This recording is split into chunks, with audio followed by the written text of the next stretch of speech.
Aujourd'hui, j'ai médité sur les dangers pour nos âmes provenant des louanges humaines.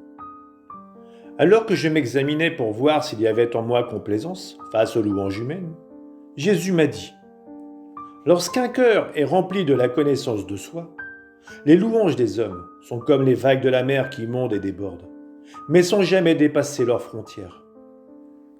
Quand les louanges font entendre leur clameur et s'approchent du cœur, voyons que celui-ci est entouré des murs solides de la connaissance de soi. Elle n'y trouve pas de place et se retire sans causer de dommages. Tu ne dois accorder aucune importance ni aux louanges, ni au mépris provenant des créatures. Aujourd'hui, pendant que mon aimable Jésus se manifestait, j'avais l'impression qu'il projetait en moi des rayons de lumière me pénétrant complètement. Soudain, je me trouvais hors de mon corps en compagnie de Jésus et de mon confesseur. Aussitôt, j'ai prié mon bien-aimé Jésus d'embrasser mon confesseur et de se blottir quelque temps dans ses bras. Jésus était enfant. Pour me faire plaisir, il a promptement embrassé le confesseur sur la joue, mais sans se détacher de moi.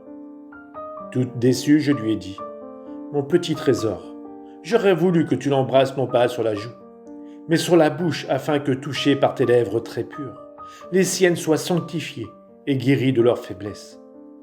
Ainsi, elles pourraient annoncer ta parole plus librement et sanctifier les autres.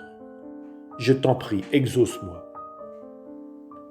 Jésus lui donna alors un baiser sur la bouche et dit : je suis tellement fier des âmes détachées de tout, non seulement sur le plan affectif, mais aussi sur le plan effectif, qu'au fur et à mesure qu'elles se dépouillent, ma lumière les envahit et elles deviennent transparentes comme le cristal, de sorte que rien n'empêche la lumière de mon soleil de pénétrer en elles, contrairement aux bâtiments et autres choses matérielles par rapport au soleil matériel. Il ajouta : ah, ces âmes croient se dépouiller, mais en réalité, elles se revêtent de choses spirituelles et même de choses corporelles, car ma providence s'occupe d'une façon particulière des âmes dépouillées. Ma providence les accompagne partout.